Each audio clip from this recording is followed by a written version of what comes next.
जय मां शारदे। आज की वीडियो में हम यह बताएंगे कि कौन सा ग्रह किन भावों को देखता है। नंबर 1, सूर्य, चंद्रमा, बुध और शुक्र 7वें भाव पर पूर्ण दृष्टि डालते हैं। चौथे और 8वें भावों पर त्रिपादी दृष्टि या 75% की दृष्टि डालते हैं। 5वें और 9वें भावों पर आधी दृष्टि या 50% तथा तीसरे और 10वें भावों पर पाद दृष्टि या 25% दृष्टि। जिस भाव में ग्रह बैठे हों उससे गणना करनी चाहिए। नंबर 2 की बात करें तो मंगल चौथे, 7वें और 8वें भावों पर पूर्ण दृष्टि डालता है।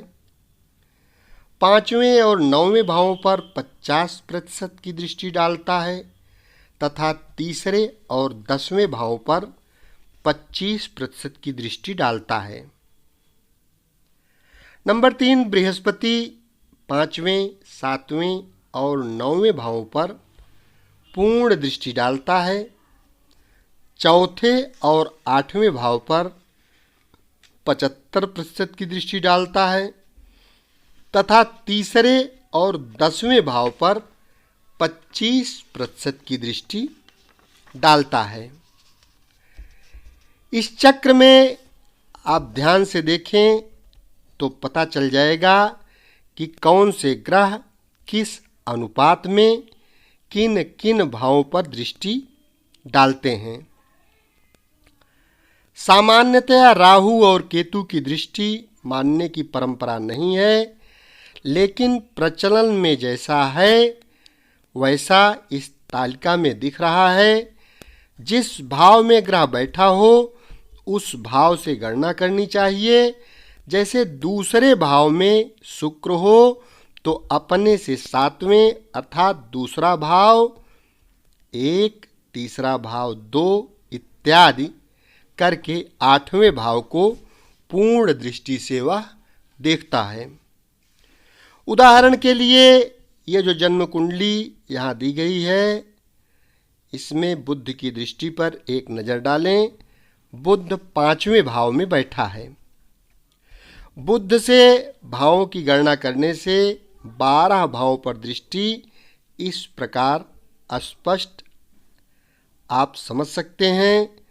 पहला भाव अर्थात बुध से पहला घर देखा जाए तो लग्न से 5वां, दूसरा भाव अर्थात बुध से दूसरा पर लग्न से 6ठा आदि की तरह ग्रह से भाव गणना करना यहाँ अभीष्ट है।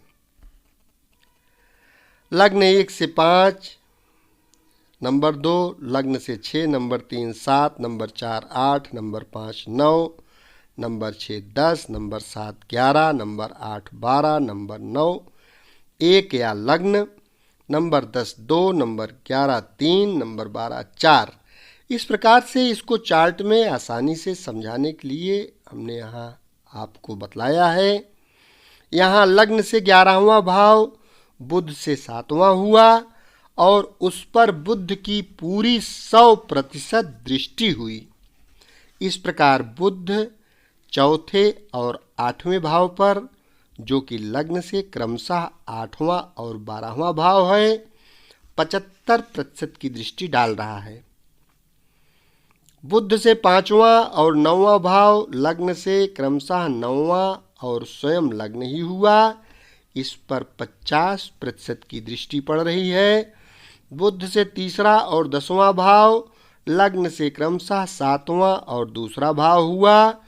इन पर 25% की दृष्टि पड़ रही है।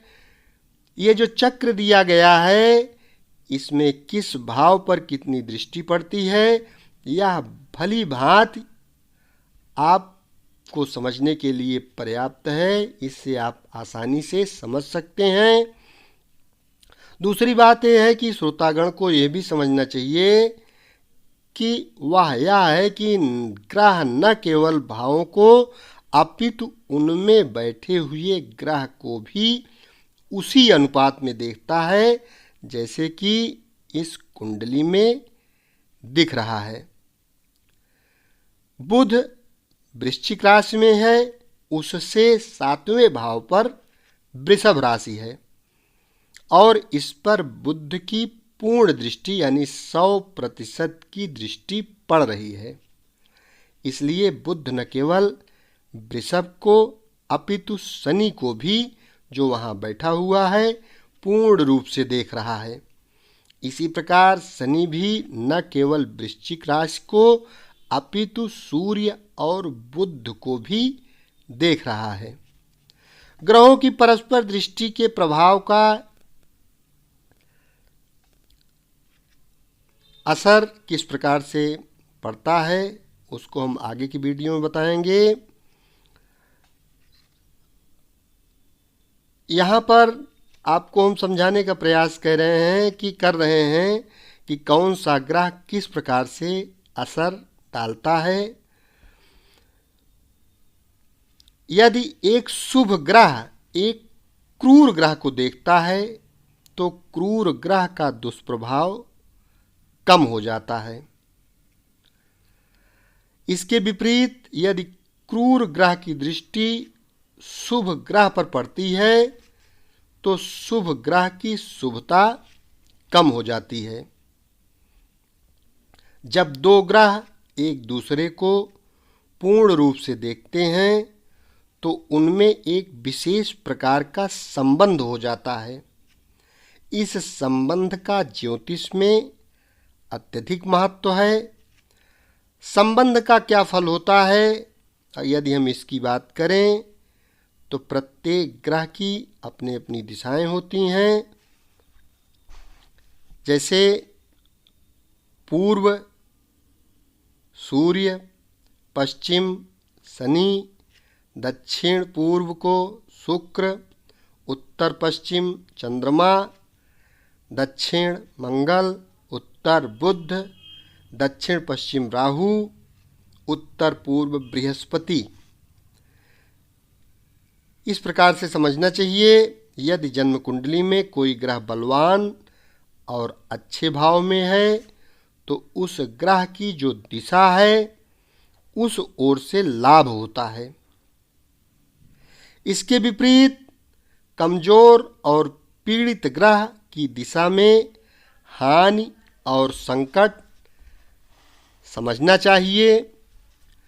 ग्रहों के रंग, रत्न और धातु की अगर हम बात करें तो ये जो चार्ट दिया गया है इससे आप आसानी से समझ सकते हैं।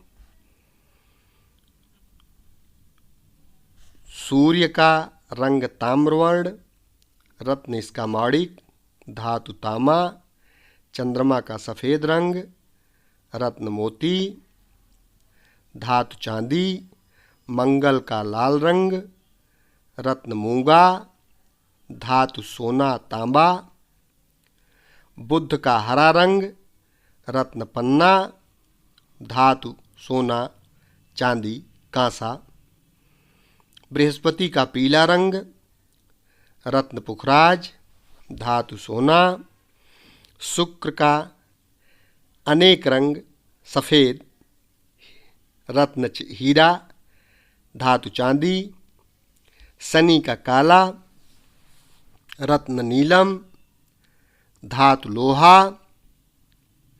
राहु का गहरा काला, रत्न गोमेद, धातु रांगा सोना, केतु का चितकबरा, रत्न लहसुनिया, धातु सोना कांसा। इस प्रकार से जो यहाँ रत्न बताए गए हैं यही वास्तविक नवरत्न कहलाते हैं। ये सब रत्न मूल्यवान होते हैं। यदि जन्म कुंडली में ग्रह बलवान हो तो उस ग्रह की धातु, रत्न और रंग के कार्यों को करने से लाभ होता है। विशेष तौर से जबकि उस ग्रह की दशा अंतर्दशा भी हो। कमजोर ग्रह जिन रत्न धातुओं का कारक होता है उनका कार्य हानिकारक होता है। पीड़ित, अस्त, क्रूर ग्रह का रत्न या धातु धारण करने से ग्रह की पीड़ा दूर होती है। इसके बारे में हम आगे विस्तार से बताएंगे। जिस रत्न का जो रंग है उसके चेहरे के रंग पर प्रभाव पड़ता है। विशेष तौर से लग्नेश और पहले भाव में जो ग्रह हों उसके अनुरूप चेहरे का स्वरूप और रंग होता है। अर्थात हमारे कहने का मतलब यह है कि जातक का रंग, रूप इत्यादि अपने परिवार के अनुरूप ही होगा। परंतु यदि चंद्रमा, बृहस्पति, बुध लग्न में स्थित हो तो जातक अपने परिवार के लोगों के मुकाबले में अधिक गौरवर्ण और भव्य आकृति का होगा। यदि शुक्र हो तो देखने में अति सुंदर होगा। शनि अथवा राहु से रंग उतना साफ न होगा। इसी प्रकार सप्तम भाव में जो ग्रह हो उसके अनुसार ही उसकी पत्नी या उसका पति, पुरुष के लिए उसकी पत्नी, स्त्री के लिए उसका पति का गुण, रूप और रंग समझना चाहिए, क्योंकि सातवें भाव से पत्नी या पति का विचार किया जाता है। इसी प्रकार से जो ग्रह जिस भाव को देखते हैं उनका प्रभाव भी विशेष रूप से होता है। यदि सातवें भाव में कोई भी ग्रह न हो तो पत्नी का रंग और सुंदरता सातवें भाव के स्वामी और जो ग्रह सातवें भाव को देखें उनके अनुसार कहना चाहिए। ग्रह लिंग विचार, शारीरिक दोष, ग्रह स्वाद विचार, इसके बारे में हम अगले वीडियो में बताएंगे। ग्रहों का कारकत्व, अस्त ग्रहों का परिचय।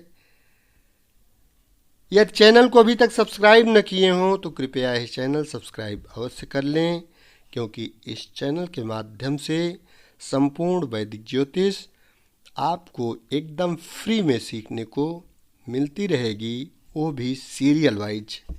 शेष अगले भाग में। धन्यवाद।